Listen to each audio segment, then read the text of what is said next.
Welcome back to the Snake Pit. Today we're going to be going over a kata. We don't do a lot of katas as far as in our curriculum, but I wanted to go over this one just kind of for y'all that do katas, because a lot of times in schools it's all about the money and they don't really think outside the box. You'll see what I'm talking about in a minute. But just want to go over this kind of, so if you're stuck in one of those schools that tell you these weird things, these katas, kind of help you think outside the box a little bit and understand more what's going on. Alright, so this kata we're going to be working on today, when I learned it in Wado-ryu, they called it first basic kata. And it comes from a series of katas called the Taikyoku series. And they're all like an eye pattern. Start out low block, punch, around the other side, low block, punch, over to the center. This is where, the way I learned it, you got the high blocks here. You come around, low block, punch, low block, punch. And you go right back up the line with the high blocks. Back over here, boom. And that's that.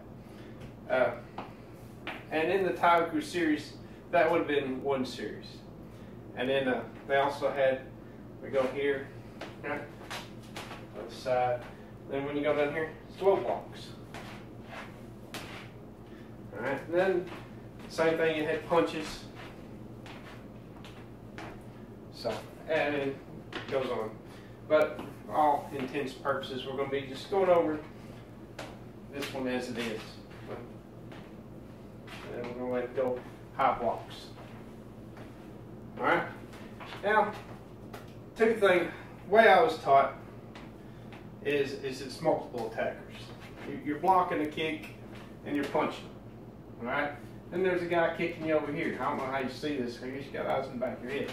So you're going to turn around, low block, punch. Now keep in mind, all you do to this guy is punch him. So you better hope you're Superman, because if not, you just turn your back to him. These are little things that, don't really like. We went over the high block before, which we'll go over this again. I'm going to tell you two things right off the bat. Number one, there's not multiple opponents. All katas, you have one opponent. Alright, this is where thinking outside this box comes into play. It's not block, punch, then you're blocking this other guy. Alright, it's the same attack. Number two, there's no such thing as a block in kata. Alright, the word block in Japanese is uki. Now that literally translates in to defend.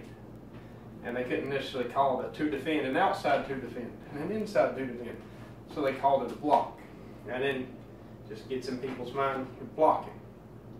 Alright? So much more going on. That's what we're going to go into right now. Like I said before, the attacks, it's one attacker. Alright? We're going to do this at a different angle just to... Now, here's one thing I was always told in Wado, there's no wasted motion in Wado-ryu karate. Which is true, but not the way they teach it. Now, all these teachers, it just gets to where they teach it this one way, and then they teach it like this, and you ask them why. Well, because that's what my teacher taught me, and that's no good, no bueno. So, talk about this wasted motion.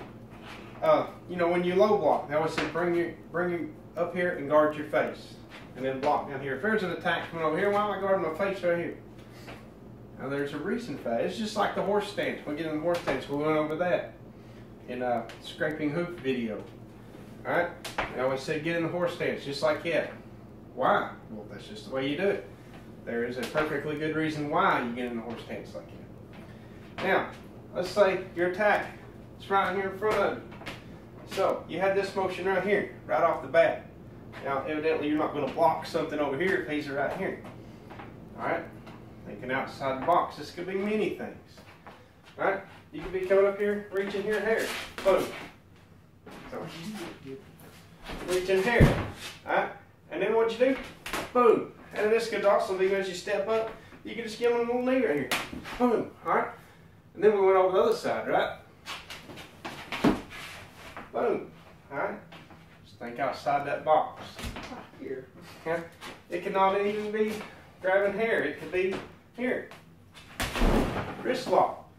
Alright? Once again, step up. Boom. Alright? Now we're going to go this way, right? So we're just going to be mean with it.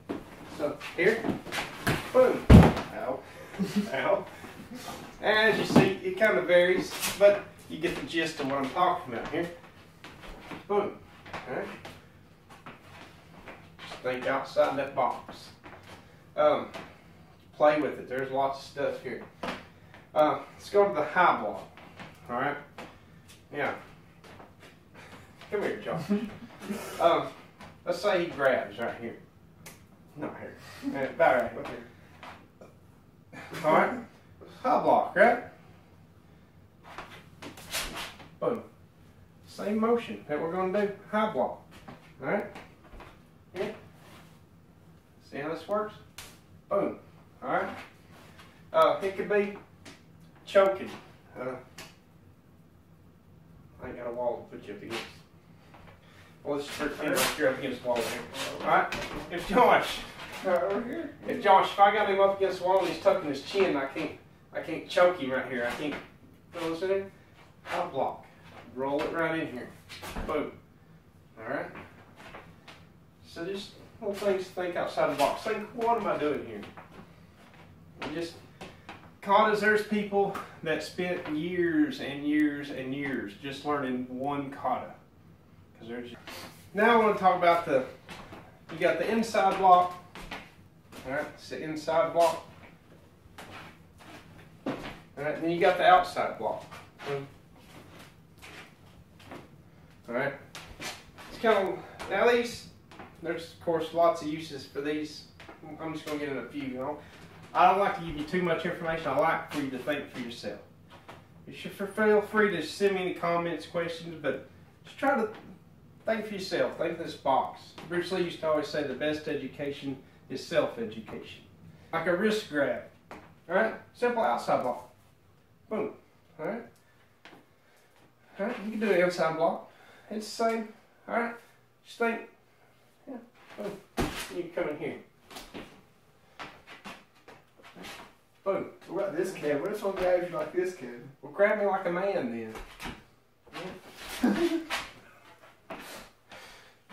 Right? Actually, if they grab you here, two-handed like this, your best thing to do right here is to just come in right here. See how it's working? Boom. Alright? If you try to break it here or here, they're going to have too much strength in their arms for you to try to get this. Best thing to do is just collapse this right in. Boom. Alright? Notice how the check hand automatically comes up. Yeah, right here, you get them out of breath. Yes. Try to get them right there. That'll be nice to you. I know. No, you don't want me to be nice? Okay. I don't want to get it's kind of sternum in it. Yeah, the solar plexus right in here, that little soft spot. Put that elbow right in there. They'll be down for the count. Today, I might get into more of that later. There's some other katas with some really neat moves in them that I want to go over too. That'll be later. I won't need too much on one sitting. But just play with that. Like I said, think outside the box. Go through your katas, whatever style you're in. Just at home, go over your katas yourself and think about what you're doing. Think about what you could be doing. And just play with it. That's what we're here for. We're here to learn from each other. Like I said, people send me comments about little things they see and what you could do, and I love that because it gives me more ideas. That's what we're here about, just helping each other. So until next time, keep training hard, and be sure you like and subscribe.